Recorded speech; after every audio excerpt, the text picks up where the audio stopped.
Ma'am, follow-up lang po, since you mentioned na President Ferdinand Marcos, you don't remember at all him discussing with you kung ano yung platform niya when he run for the presidency. Pero kayo po ba, did you insist na parang sa party niyo, this is what you want for the country? Yes.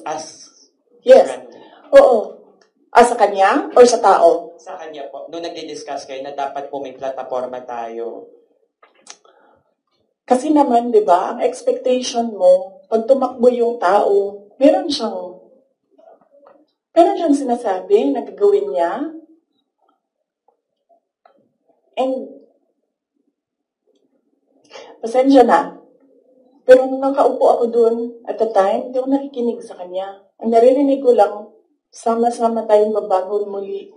Apparently, yun lang yung naririnig ko. And when you say, sama-sama tayong babangon muli, you will do something to make this country the best that it can be. Kasi sama-sama tayong babangon muli, di ba? So, ibig sabihin, walang maiiwan. But apparently, madami ang naiiwan ngayon. Yun lang naririnig ko noon. Ang mali ko ata is nag-assume ako na when you say, sama-sama tayong babangon muli, gagawa ka ng mga bagay para sa bayan at para sa taong bayan. Nag-assume ako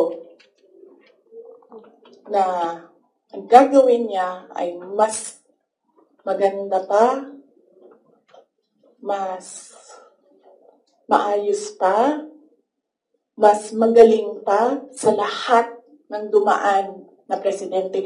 Sir, ako din kaganyan sa'yo. Tapusin na natin ito. Otherwise, hindi na tayo matapos ngayon. Babalik tayo bukas. Sabado. Ma'am, ikaw lang yun at ako, ma'am. Sila, they want a weekend, ma'am.